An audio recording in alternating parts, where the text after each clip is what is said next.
අපිත් සසරේ බෝධිසත්වයන්ගෙන් දන් කාපු අය. ඇස් දන් දීලා තියෙනවා අහසේ තරුවලට වැඩිය පොළොවේ පස්වලට වැඩිය මස් දන් දීලා තියෙනවා. සාගරයේ ජලයට වැඩිය ලේ දන් දීලා තියෙනවා. මේක තේරුම් ගන්න කතාවක් කියන්න.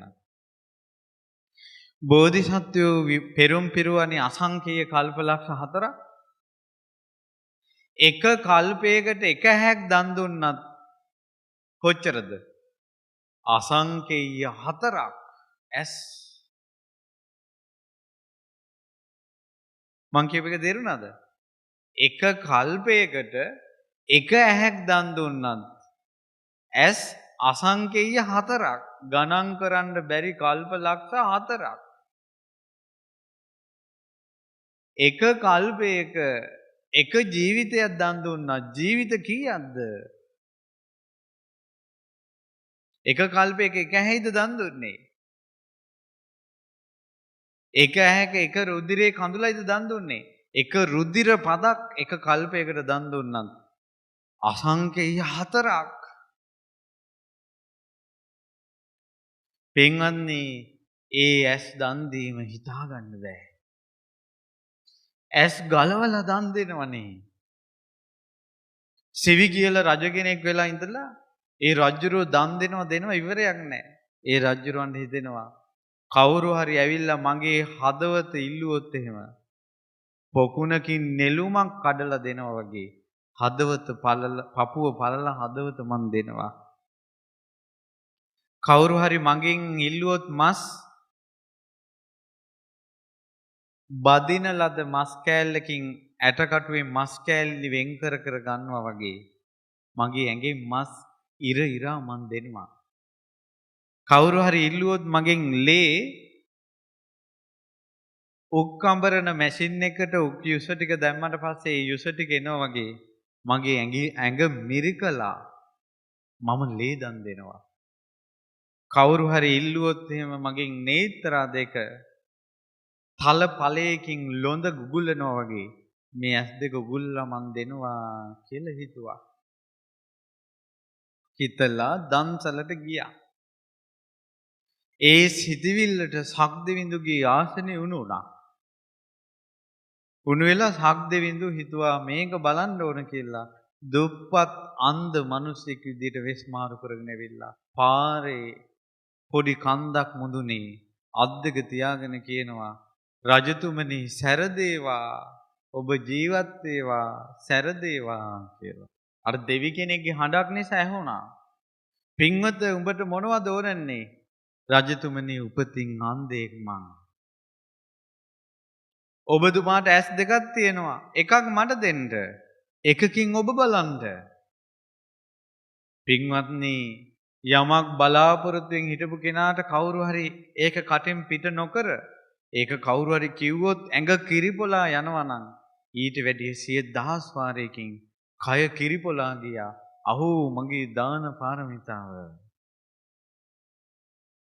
පින්වත මම අද හිතුවා විතරයි උඹට කවුද මගෙන් ඇස්සිල්ලන්න කිව්වේ? ඊට පස්සේ කිව්වා දෙදෙව්ලොවට අධිපති සක්දෙවිඳු තමයි මට පණිවිඩය දුන්නේ කිව්වා. දැන් ඒ ඉන්නේ සක්දෙවිඳු. ඊට පස්සේ කියනවා එහෙනම් පින්වත මම ඔබට ඇස් දන් දෙන්න කැමති යම් මාලිගාවට කිව්වා. අර ගිය යොදුන් 100ක් වගේ හිතුණා කියනවා. ඒ සිවි රජුරවන්ට ඊතරම් දෙන්න ආසාව. ගිය ගමම්ම සිංහාසනේ ඉඳගෙන කතා කළේ වෛද්‍යවරයාට වහම එන්න කියලා. වෛද්‍යවරයා පැමිණියා ඇස් දෙනවා කියන ආරංචිය හාහූ ගාලා ගිහිල්ලා වැළපෙනවා අමාත්‍යවරු අන්තපුරේ 16000ක් ස්ත්‍රීන් රජතුමනි මෙවැනි සොඳුරු ස්ත්‍රීන් බලන්න බැරි වෙයි ඇස් දෙක දෙන්න එපා. මේ ලඳ බොළඳ සුරතල් දරුවන්ගේ මුහුණ බලන්න බැරි වෙයි ඇස් දෙන්න එපා. ඔබ වෙනුවෙන් සිරස නමන කීකරු අමාත්‍යවරු දකින්න බැරි වෙයි ඇස් දන් දෙන්න එපා. එහෙම කියද්දී සිවි රජුරෝ සීවක කියන වෛද්‍යාචාර්යවරයාට කියනවා මගේ ඇහැ ගලවපන් මට මේක දෙන්න ඕන. ඊට පස්සේ කිව්වා වෙන දෙයක් දෙන්න රජතුමනි. ඊට පස්සේ කිව්වා වතුර ඉල්ලන කෙනාට වතුර දෙන එක සත්පුරුෂකම. බඩගින්න ඉන්න කෙනාට කෑම දෙන එක සත්පුරුෂකම. මේ මිනිසයා ඉල්ලන්නේ ඇහැ. ඇහැ දෙන එක සත්පුරුෂකම. මගේ ඇහැ උඹ වේදා මේ ඇහැ ගලවලා දීපන් කිව්වා. රජතුමා සීවක වෛද්‍යාචාර්යයා කියනවා රජතුමනි වෙන දෙයක් දෙන්න නැවත සිහි කරන්න කිව්වා. රජුර කිව්වා මේක රාජ ආඥාව ගලවපන් ඇහැ කිව්වා. ඒ වෛද්‍යාචාර්යයා හිතනවා අඬුවක් දාලා කොහොමද දැන් මේ ඇහැ උගුල්ලන්නේ? මේ දේහයට වේදනාවක් දෙන්න මං කැමති නෑ. ඒ වෛද්‍යාචාර්යයා ආනන්දයන් වහන්සේ ඒ කාලෙ දුක් දෙන්න කැමති නෑ. ඊට පස්සේ නිල්මානෙල් මලක බෙහෙතක් ගාලා ඇහැ වටේට තිබ්බා. දැන් ඇහැ ඇතුලේ පිච්චෙනවා. රජතුමනි කල්පනා කරන්න ඔය ඇහැ තිබ්බ විදිහට මට තියන්න පුළුවන් කිව්වා වෛද්‍යාචාර්යවරයා. මගේ ඇහි වේදනාවට වැඩිය උඹගේ වචනේ සැරයි මේ ඇහැ ගලවපන් කිව්වා. ඊට පස්සේ ආය බෙහෙතක් ගාලා ආය ඇහැ වටේ ගෑවා. මේ නිල්මානෙල් මලකින් ඇහැ ඇතුලේ කැරගෙනවා මෙහෙම වේදනා දිදී. රජතුමනි ආපහු හිතන්න ඇහැ තිබ්බ විදිහට මට තියන්න පුළුවන්. මේ ඇහි වේදනාව නෙවෙයි මට සැර. ඔබගේ වචනේ මේ ඇහැ ගලවපන් කිව්වා. ආයෙ බෙහෙතක් අරන් ඇහැ වටේ ගහනකොට මේ ඇහැ එළියට පැන්නා. මෙහෙම එල්ලෙනව නහර වැල් වලින් මුළු රාජ වස්ත්‍රම ලේ. පොඩ්ඩක් හිතන්න මෙහෙම ඇහැ එල්ලෙනවා. වැලි කැටයක් ඇහැට ගියොත් වේදනාව, මැස්සෙක් ඇහැට ගියොත් වේදනාව ගැන හිතන්න. මහා බෝධිසත්වයෝ මේ ඇහැ එල්ලෙනවා. රජතුමනි ඇහැ ආය මට දාලා තිබ්බ විදිහට හදන්න පුළුවන්. ආය හිතන්න කියලා කිව්වා. සීවක මගේ ඇහැ කපලා දන් දීපන්. මේ අත උඩ තියපන් කිව්වා ඔය ඇහැ. අපි සසර දුකෙන් නිදහස් කරවන්න. මේ බණ ටික අහන්න අපිට දුකෙන් නිදහස් වෙන්න. මේ මහා බෝධිසත්වයෝ මේ නේත්‍රාව දෙන්නේ. සීවක වෛද්‍යාචාර්යවරයා ඇහැ මෙහෙම අරන් මෙහෙම කපනකොට අනිත් ඇහෙන් පේනවා. මේ අතට ගත්තට පස්සේ යකඩ බෝලයක් ගත්තා වගේ අතාරින්න කලබලයි දන් දෙන්න. මෙහෙම ගත්ත ගමන්ම ඇහැ ඇතුලේ තිබ්බා අන්ධයාගේ. දිව්‍ය ආනුභාවයට ඇහැ එකපාරම පෑහුණා. පේනවා. මේ පැත්තෙන් ලේ වැగిරෙද්දී උල්පතකින් වගේ මේ ඇහෙන් ලේ වැగిරෙද්දී ඒ ඇහැ අනිත් එක්කෙනාට බද්ධ වෙලා ඒ ඇහෙන් එයා ලෝකේ බලන හැටි මේ ඇහෙන් බලනකොට බුද්ධත්වයේ පිණිසමයි ඒ පාරමිතාව පිරුවේ.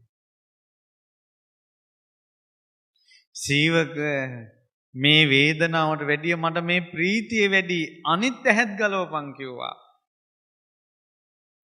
අනිත් ඇහෙත් බෙහෙත් ගන්නවා. රජතුමනි හිතන් ආයසරයක්. සීවක ගලවපන්. ඒ ඇහැ ආය අර විදිහටම ගැලෙව්වා. මේ එල්ලෙනවා. හිතන්න බෑ. හිතන්න බෑ. එවැනි සම්බුද්ධත්වයේ උදෙසා එවැනි දෙයක් ඉවසුවා නම් ඇයි අපිට ඉවසන්න බැරි? ඇයි අපිට ඉවසන්න බැරි?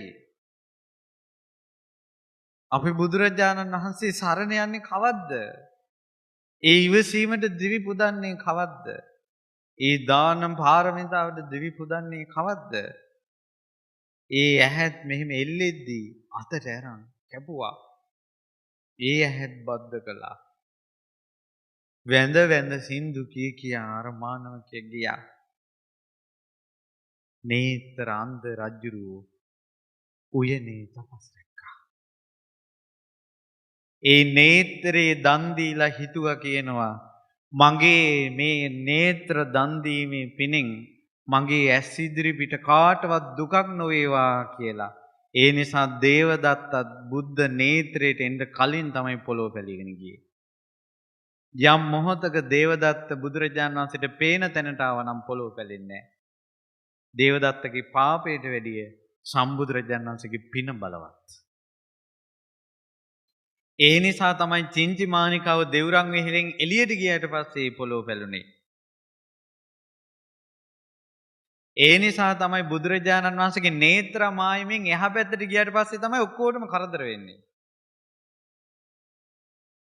ඒ නිසා තමයි සුභා තෙරණිය අතක් ඇහැට අරන් එනකොට බුදුරජාණන් වහන්සේ දකින්නකොටම සුභා තෙරණියගේ ඇහැ ආවේ සුභා ගලවපු ඇහැට වැඩිය මගේ බුදුරජාණන් වහන්සේ දුන්න ඇස් වැඩි නිසා.